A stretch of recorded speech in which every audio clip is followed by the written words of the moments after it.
That was I last time I looked. Sorry. Well, welcome everybody to Herbert Smith Freehills this afternoon. We're delighted to be hosting this seminar, which is going to be one of a series of events that we put on in collaboration with Cranfield University.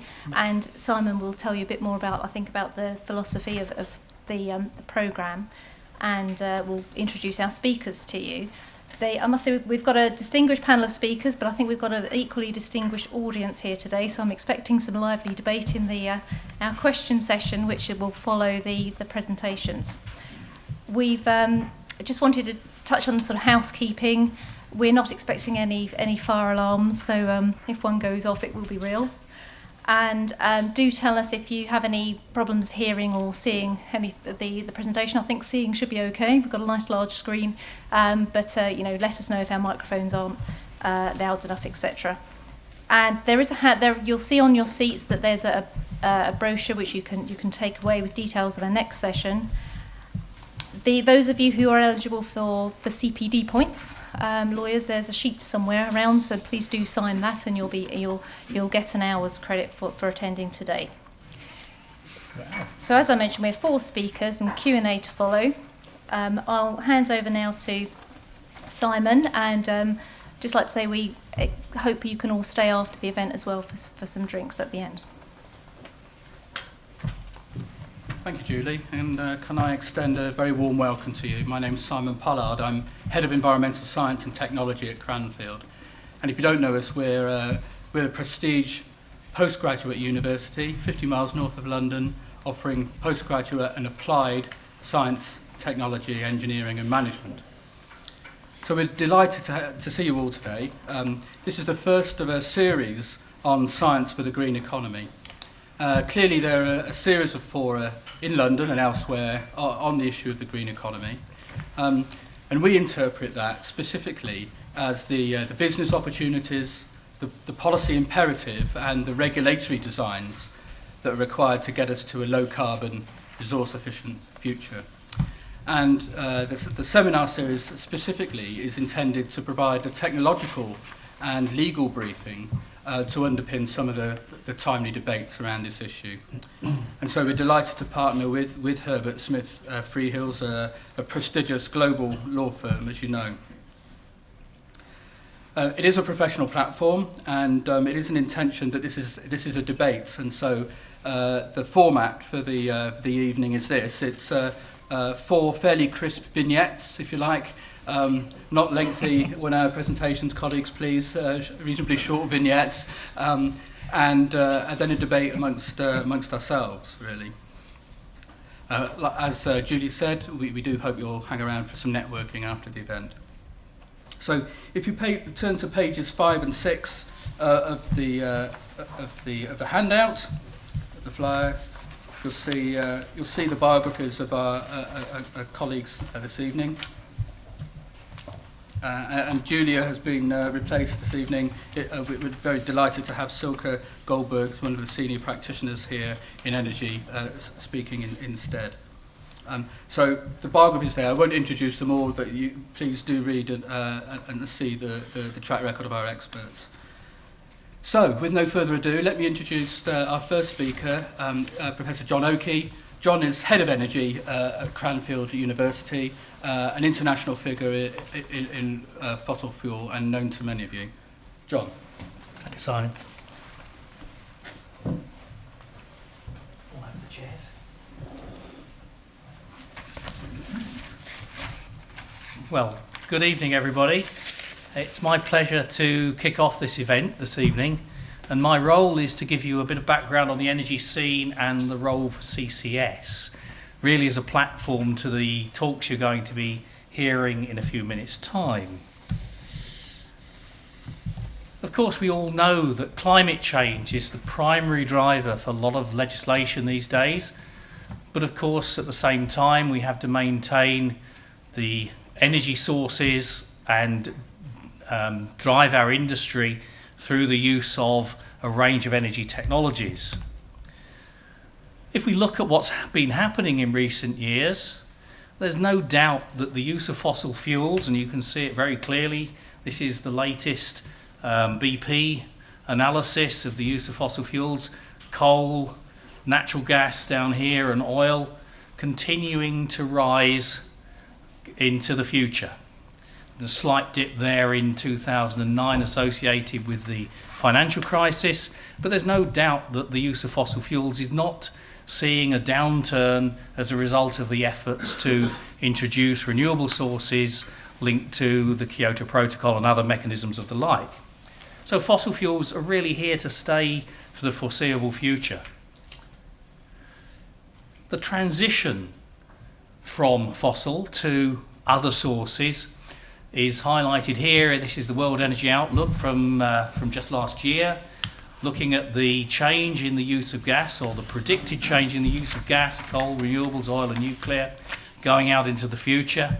And you can see there's a little bit of a curtailment, certainly in the use of coal, relatively speaking. Renewables coming up on the side, growing, but still gas and coal and oil being significant players out to 2035.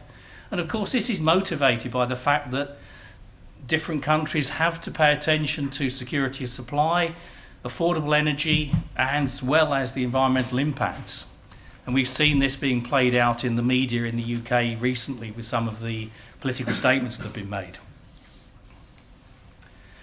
The other thing we need to bear in mind when we look at energy uses around the world is the fact that the use per capita is not uniform. Countries like the US, Norway, Saudi Arabia, very high users of energy per capita. And it's not reasonable, therefore, to expect those countries that are developing, like China and India, to be taking the same hit in trying to meet the challenge of CO2 reductions that other countries are looking to achieve. So it's an uneven picture, and the way in which we have to meet this challenge is by adapting technologies to suit the particular locations. Looking particularly at the UK, and this is a slide I really like because it sort of summarises the challenge we've got. It's one that's been around for some time. This column on the left here looks at the a breakdown of the 2006 emissions for the UK, electricity generation down the bottom here, transport, heat, industry sources, etc. And we're up here at 695 million tonnes of CO2. If you then map that out to 2020 and the sort of targets we're trying to achieve and are written into UK law now, we have to achieve a 34% cut versus the 1990 levels. We've got to get down to here. And 2050, we've got to get down to a much lower level. The point being here that even if we shut down a large part of our industry, we're not going to achieve those targets. So we have to address CO2 capture issues across all of those technology areas. It's a job for everybody to handle. It's not something that's just for the power sector. But of course, the power sector are getting the flack, if you like. They're getting the most attention in this area at the present time. So the UK's got a major challenge. The question, therefore, is how do we deal with this challenge, particularly for the electricity sector? And I quite like this diagram. This comes from some system modelling work done by the Energy Technologies Institute, and it looks at the additional costs for meeting some of these challenges. So if there were no targets in terms of capturing CO2, we'd be down at this point here. If you look at the perfect solution, it's going to cost us around £200 billion. But a practical solution is more like 300 billion. But what they then did was to look at what would happen if we stopped certain technologies being introduced into the mix. And the first one they've said is, well, if we don't allow nuclear to happen, if we took a position like the Germans and said we're not going to invest in any more nuclear plants, that would give us an additional cost of about £50 billion. What if you don't add carbon capture and storage? Well, that's a massive hit. That's well over an extra £200 billion if we don't use CCS. And it's interestingly for biomass, if we don't introduce biomass, there's an equally big hit. And that's not surprising then that these technologies are reflected in many of the more recent plans coming from UK government departments. If you look at the technologies that you can choose, you might say, well, which technologies are going to be the most affordable? Well, this is the chart that the Department of Energy and Climate Change have used, coming out of some work done by PB Power and Arup, and it gives you an idea of sort of the latest thinking on costs. Of course, this varies between location and time, and fuel prices impact on it, but overall there's not all that much to choose between the various technologies. In itself, that means you can't back a winner, you've just got to look at the ones that are best suited to the particular situation on the day. So if you look at the conclusion for the UK, what is it we conclude from all that? Well, it looks as though we certainly need to continue to use fossil fuels in a clean way.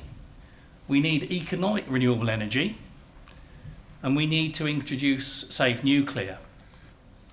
But of course, we've got to tackle this issue of end-use efficiency to help meet those targets. You saw that scale of the UK challenge in that earlier slide. But one thing, just to finish off my small introductory part of the presentation, I want to focus attention on the issue of the balance we need to get a viable electricity system. It's not a simple matter of saying, let's pick the cheapest technology that meets the environmental targets we're aiming for, because you've got to have the right balance. One of the reasons being that our wind farms, the UK is going to have a large proportion of its energy coming from wind technologies going forward. There are occasions when we don't get any wind. So that form of generation drops out of the mix. Consequences, something else has to come in to fill its place. I remember going back that somebody said, well, it's okay, we'll be wind farms in different parts around the UK shoreline and it'll always be windy somewhere, so as long as we've got a good enough grid, it'll balance out. Well, I picked this out of Jacob Klimstra's book, and it shows the situation in terms of wind generation around Europe, and it maps on top of each other two parts of Germany, Denmark and Spain. And perhaps not surprisingly, when it's windy in Germany, it's also windy in Spain. So being able to balance just by having sources in different places doesn't really work. Now, this is a graph that comes from a Pori report, and I think it's quite an interesting way of sort of looking at the situation in terms of the merit order in which you might use the different technologies going forward. This line here represents the gross demand. It's on a daily cycle over 4 days, the peak being in the evenings, the trough in the night when there's less demand for electricity. And these different colours represent the different contributors to meet that overall gross demand. So if you first include wind, which is this green block down the bottom here, showing that degree of variability, and you subtract it from the gross demand, you end up with this line here. So this is the net demand having taken off the wind, because wind is now seen as the top priority supply. It's top of the merit order. The electricity from wind will be taken off first. So you then have to deliver the rest from other sources. So what are they going to be? Well, you have to have a mix then, and you've got some which are inflexible, like your nuclear power stations, and you've got some that are flexible and can be turned on and off and modulate as required. And those flexible ones are gas, coal and biomass, with or without CCS. So CCS fits into that flexible element of the equation. And the point here is that that means that instead of us designing these power systems to run for many hours in a year, having a high load factor, they're actually going to be running very flexibly with a very small load factor during the year. And in fact, you can see here there are potential opportunities situations when even the nuclear stations won't be required. In fact, what happens is that the wind generation is taken off the bus bars. The impact of that, and it's sort of my closing message, is to look at the impact of that intermittent generation on the cost of the flexible generation that we're dealing with here, the coal, oil, gas systems that will use CCS. As you reduce plant load factor, the costs in generating the electricity in pence per kilowatt hour rise progressively. So if you design a system to run at 80%, that would roughly be where we would have been at 20 years ago, designing gas and coal stations. We're now looking at these stations only handling 20 to 30%, and that's doubling the cost. not a very good message to those who have to invest in these technologies going forward, a consequence of the fact that we've had measures to support intermittent renewables in the system for some time, and that's the consequence of that particular situation. Now, I'd like to close my little introductory piece there and move on to Ben, who's going to tell you a little bit more about the capture technologies and other issues associated with them. Okay. And which is for, this is for. Yeah. So I'm going to talk about CO2 capture, transport, use and storage technologies. And roughly what you can say is about 70% of the cost is associated with producing pure CO2 streams suitable for storage. Transport and storage are the remaining fraction. And you will find now increasingly those involved with the storage side arguing that in fact it's more expensive and they should get more money, but that's a good general figure. The transportation is also now becoming a little more difficult because people are starting to think about what they can actually transport. And although historically we've got a lot of data and a lot of experience of transporting CO2, it's associated with the gas and oil industry, and so we've had very different gas streams with very different contaminants from the ones that might come out of carbon capture processes. So let's see.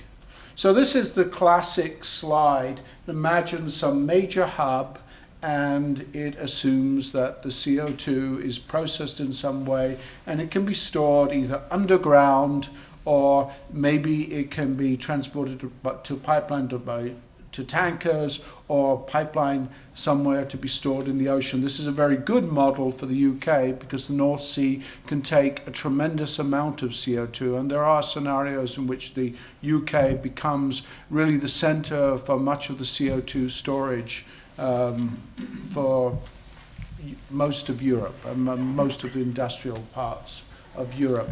And it's a reasonable argument, I think. The fuels have stayed down for geological periods. It's a reasonable argument to make that so can the CO2, notwithstanding occasional concerns over earthquakes, as in fracking. Here we're putting the CO2 down much deeper, and providing we put them down in sensible places, and we have those places in the UK, this is a very viable solution. So lots of different